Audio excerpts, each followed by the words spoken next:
ఓం సమర్థ సద్గురు సాయినాథ్ మహారాజ్కి జై. ఓం సాయిరామ్. మన బాబా కుటుంబ సభ్యులందరికీ నమస్తే అండి. హాయ్ ఫ్రెండ్స్, మీ అందరిపైన షిరిడి సాయినాథ్ ఆశీస్సులు ఉండాలని, మీరు ఎప్పుడూ సంతోషంగా ఉండాలని మనస్ఫూర్తిగా బాబా గారిని కోరుకుంటున్నానండి. ఫ్రెండ్స్, మీకు ఎటువంటి సమస్యలు ఉన్నా సరే, ఎటువంటి కష్టాలతో ఇబ్బంది పడుతున్నా సరే, ఒక్కసారి గురువుగారిని కాంటాక్ట్ అవ్వండి. శ్రీ వారాహిదేవి జ్యోతిష్యాలయం నెంబర్ 1 వశీకరణ స్పెషలిస్ట్ పండిత్ పవన్ నంబూదిరి గారు, కేరళ తాంత్రిక గురువు గారు. ఫోన్ నెంబర్ వచ్చేసి 9043637512. మీ సమస్య ఏదైనా సరే, విద్య, ఉద్యోగం, వ్యాపారం, పెళ్ళి, భార్యాభర్తల మధ్య గొడవలు, అత్తాకోడల మధ్య గొడవలు, ప్రేమించి మోసపోవటం, ఆర్థిక ఇబ్బందులు, ఇలా ఎటువంటి సమస్య ఉన్నా సరే ఆ సమస్యకు తగిన పూజలు చేసి గురువుగారు 24 గంటల్లో పరిష్కారం చూపిస్తారండి. ఒక్కసారి నమ్మకంతో ఈ గురువుగారిని కాంటాక్ట్ అవ్వండి. ఇంక ఈరోజు వీడియోలోకి వెళ్ళిపోతామండి. ఈరోజు వీడియోలో మన బాబాగారు సందేశం అండి. మన బాబాగారు ఏమంటున్నారంటే, తల్లి, చీకటిగా ఉన్న నీ జీవితంలోకి వెలుగుని తీసుకురాబోతున్నానమ్మా. ఈ గురువారం రోజున నేను చెప్పబోయే శుభవార్త విను తల్లి. నా చేతిలో ఉన్న దీపాన్ని తాకు తల్లి అని అయితే మన బాబాగారు మనందరి కోసం చాలా అంటే చాలా చక్కటి సందేశం తీసుకొచ్చారండి. మరి మన బాబాగారు ఇలా ఎందుకు చెప్తున్నారో ఆయన మాటలను తెలుసుకుందాము. చిన్న రిక్వెస్ట్ ఫ్రెండ్స్, మన వీడియోస్కి అయితే ఒక చిన్న లైక్ ఇవ్వండి. ఫస్ట్ టైం చూసేవారైతే మన బాబా భక్తి ఛానల్ తప్పకుండా సబ్స్క్రైబ్ చేసుకోండి. శ్రద్ధ సబూరి అని కామెంట్ చేయండి. ఇంక వీడియోలోకి వెళ్ళిపోదాము. మీరైతే బాబాగారిని స్మరిస్తూ బాబాగారి చేతిలో ఉన్న దీపాన్ని తాకండి. తల్లి, ఈ గురువారం రోజున ఈ రాత్రి నీకు కలలో కనిపించి మంచి శుభవార్త చెబుతానమ్మా. నేను చెప్పేది జాగ్రత్తగా విను తల్లి. తల్లి, నీ బ్రతుకులో ఉన్న చీకట్లన్నీ తొలగిపోయి మంచి వెలుగు రేఖలు రాబోతున్నాయి. ఇక నుండి నీ జీవితం అంతా కూడా రంగురంగుల వెలుగుతోటి సంతోషంగా ఉండబోతుందమ్మా.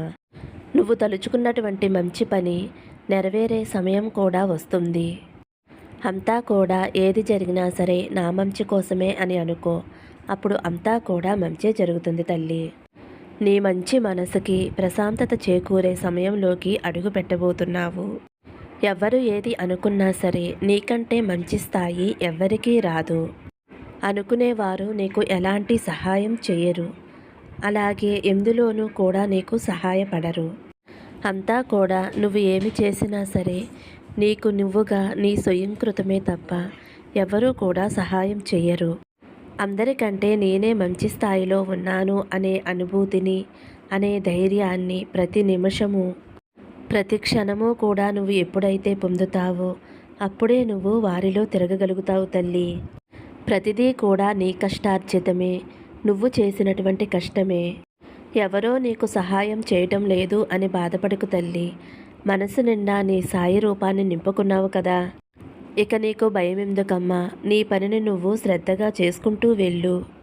నువ్వు కాలక్షేపానికి, ఏడవటానికి పెట్టే సమయాన్ని నీ జీవితం పట్ల ఎవరైతే నిన్ను అవమానించారో వారి ముందు నువ్వు ఎలా ఎదగాలి అనే దానిపై నువ్వు శ్రద్ధను కేటాయించు తల్లి. తప్పకుండా నువ్వు ఒక మంచి స్థాయికి వెళతావు. నేను ఎల్లప్పుడూ కూడా నీకు తోడుగా ఉంటాను అని నీకు ప్రమాణం చేస్తున్నానమ్మా.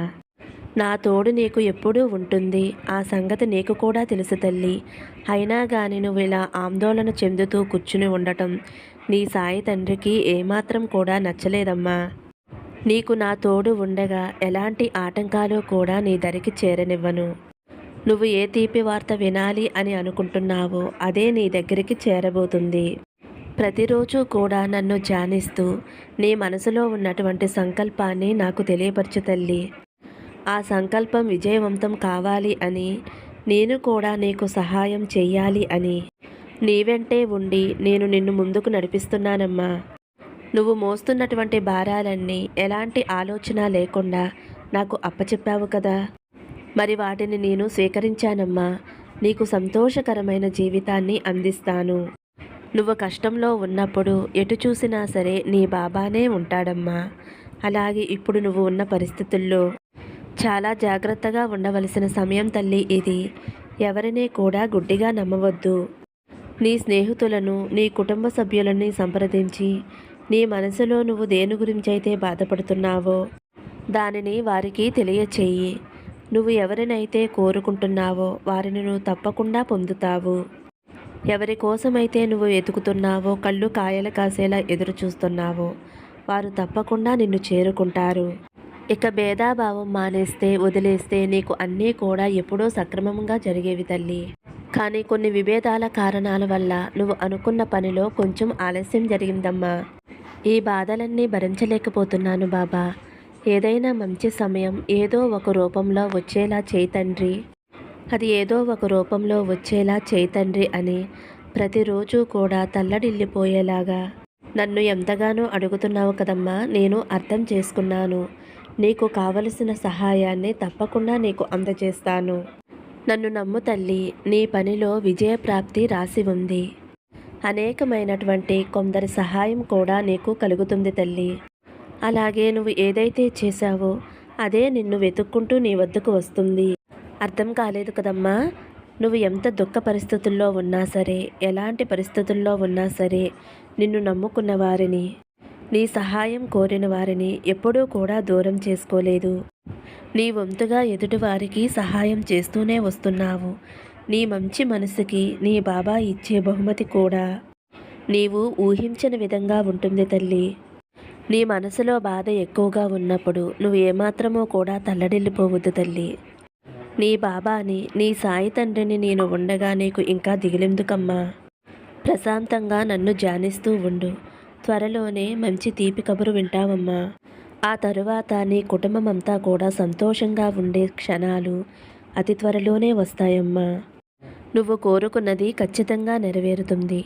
అతి త్వరలోనే నువ్వు కోరుకున్న కోరిక నెరవేరబోతుంది.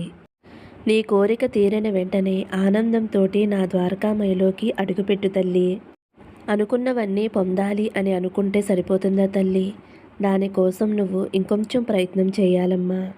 అయితే మరి నాదొక చిన్న సలహా తల్లి. నీకు ఎలాంటి పరిస్థితులు ఎదురైనా సరే నీవు మాత్రం ధైర్యంగా ఉండాలి. ప్రశాంతంగా ఆలోచించేటటువంటి ప్రయత్నం చేయాలి.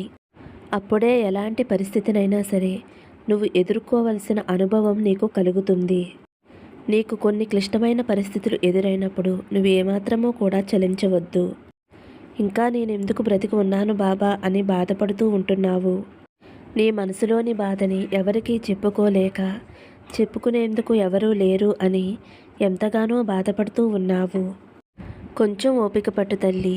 ఎవరైతే నిన్ను అపార్థం చేసుకున్నారో, ఎవరైతే నీ బాధకి కారణమవుతున్నారో వాళ్ళ కళ్ళు తెరిపిస్తాను. నిన్ను అపార్థం చేసుకున్నందుకు వాళ్ళు తప్పకుండా బాధపడే రోజు ఒకటి వస్తుంది. నీకు నమ్మకం ఉంటే పిలిస్తే పలుకుతాను. నువ్వు ఆర్తితో అడిగితే అడిగినవన్నీ ఇస్తాను తల్లి. నీ కోసం నువ్వు కోరితే ఎప్పటికీ కూడా నేను నీ గుండెల్లోనే ఉంటానమ్మా. నీకు ఏమి కావాలో నాకు విన్నవించుకున్నావు కదమ్మా. ఇక నువ్వు ఆ విషయం గురించి ఏమాత్రమూ కూడా ఆలోచించవద్దు. నువ్వు నాకు అప్పగించినటువంటి పని పూర్తి చేసి నువ్వు కోరుకునేటటువంటి కోరిక నెరవేర్చే బాధ్యత నాది తల్లి. కాబట్టి ఇకపై ప్రశాంతంగా ఉండు. ఏమాత్రమో కూడా అనుమానం పెట్టుకుని ఆ అనుమానంతో అది జరుగుతుందా లేదా, నా పనిలో నేను లాభం పొందుతానా లేదా అనే అనుమానంతో ప్రవర్తిస్తే తప్పకుండా నష్టపోతావు. అలాగే ఇబ్బందుల్లో కూడా పడతావు. దేనికైనా సరే నమ్మకం అనేది చాలా ప్రధానం తల్లి. కాబట్టి నమ్మకంతో ఎదురు చూస్తూ ఉండు. నీ బాబాని స్మరించుకుంటూ ఉండు. తప్పకుండా నీకు ఒక మంచి మార్గం దొరుకుతుంది. అయితే నువ్వు ఇలా అడుగుతావేమో, సమయం గడిచే కొద్దీ నాలో ఆందోళన అధికమవుతుంది బాబా అని. నువ్వు ఏమీ కూడా కంగారు పడవలసిన అవసరం లేదమ్మా. సమయానికి అన్నీ కూడా నీకు అందజేస్తాను. నీ బాబాని చెబుతున్నాను తల్లి. ప్రశాంతంగా ఉండు. నమ్మకంతోటి, విశ్వాసంతో ఉండేవారి పట్ల నా రక్షణ అనేది ఎప్పుడూ ఉంటుందమ్మా. జీవితం అనేది చాలా చిన్నది. ఒకరోజు, ఒక గంట, ఒక నిమిషం ఏదీ కూడా మళ్ళీ మనకి తిరిగి రాదు. ద్వేషాలు, వాగ్వాదాలు ఏమాత్రమూ కూడా పెట్టుకోవద్దు తల్లి. అందరితోనూ నవ్వుతూ, సంతోషంగా మాట్లాడుతూ ఆనందంగా జీవించండి. సర్వే జన సుఖినో భవంతు. సమస్తం సద్గురు సాయినాథార్పణమస్తు. శుభం భవతు. జై సాయిరామ్.